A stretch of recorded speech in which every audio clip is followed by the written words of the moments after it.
Hey Norris, so topic I'd like to talk about today is basically something which is the 80-20 rule.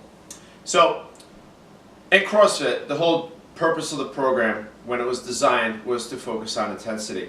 And if you look at the original CrossFit programming and the programming which you find on the main site still today, the program template follows a sequence of 3 days on, 1 day off. And the basis for that, or the reasoning for that, was that if you really go hard, you can't go more than 3 days in a row without taking a day off. And one of those days, generally, in the course of a week, 2-3 day on cycles, is just the strength piece. So in traditional CrossFit programming, there's workouts, just the WOD, or conditioning piece, and then every week there's 1 or 2 days just designed to strength. So it might be front squat, 6 sets of 2. And that's all the work that is for that day. So within the traditional CrossFit programming, there's kind of like some built-in rest, and it's not as intense as a daily gym program, which you're going to find, where we have a strength piece and a conditioning piece on most days, and some days just a longer conditioning piece. And the other thing is that with gyms, when people are paying memberships, people tend to come 4 to 6 times a week, sometimes 7 if they can. And so this is a change from traditional CrossFit programming. And one of the problems is if you go hard for 4 to 6 days a week, your body's going to break down. All right, you can't do it. This is going to lead to going hard day in and day out with minimal rest days. It's going to lead to burnout. It's going to lead to under recovery. It's going to lead long-term to injury. And overall, it's going to slow the progress you have long-term as well. You're going to hit a plateau sooner. So one of the things that I'm recommending is that, yes, it's great to go hard and go 100%, but don't do it all the time. And break this up into the 80-20 rule. So 20% of the time, we want you to go all out, all right, and hit your 100%. But the other 80% of the time, go to 70 to 80%. And how hard you go is based upon how you're feeling that day. If you're feeling like not 100%, feeling a little beat down, then don't even go 80% at RX weight. Go 80% at 80% of what you potentially would be doing the workout at. There's no need, and it's not necessary to go 100% of the time. All right, so you can work in rest or modulate your progress by making your periods of intensity more focused. Pick a day of the week, make it Wednesday every week that you're going to go hard. That's going to be your 100% day.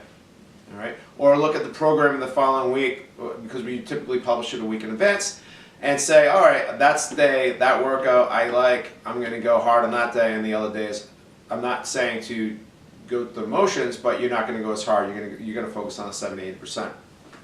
Now, the other thing is that you're going to make more progress with that 20% of the time going at 100% than you would at 100% of the time.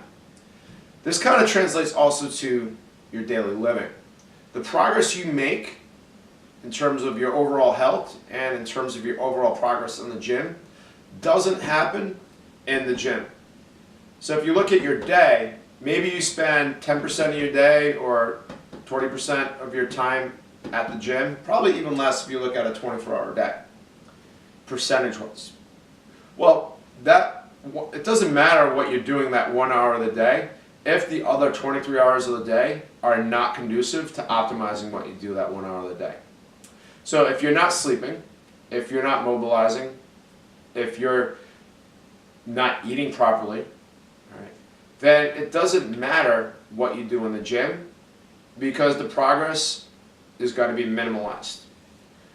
So you need to not only focus on what you do in the gym to make progress, whether that progress is as an athlete, whether that progress is in body composition or overall health, but you need the focus not only needs to be just what you do in the gym, but you need to start focusing on what you do outside the gym. And this means guaranteeing or making sure you try to get 8 hours of sleep a night when you can, all right? Try to minimize it to at least 7. Eating a diet which is nutrient dense, and eating enough food, making sure you're eating at least three meals a day, if not four. Making sure that you are not spending the majority of the rest of your day outside the gym sitting. Many of you have desk jobs. One of the things that you can do at a desk job is make sure to set a timer so that every hour you get up, and even if you have to move at your desk, all right, you do something, you get up off your butt, get away from that slouch position, and get the blood pumping throughout your body. So those are just some ideas, some things that I hope that you take into account as we enter this new year. And if you have any questions, or if you're looking for some ideas which might help you personally, please feel free to reach out and we can set up an individualized session and go over some of your goals, some of your hang-ups, and come up with an optimized plan for you to help you succeed and meet the goals that you have for yourself in 2018. Thanks very much for listening, and we'll see you in the gym.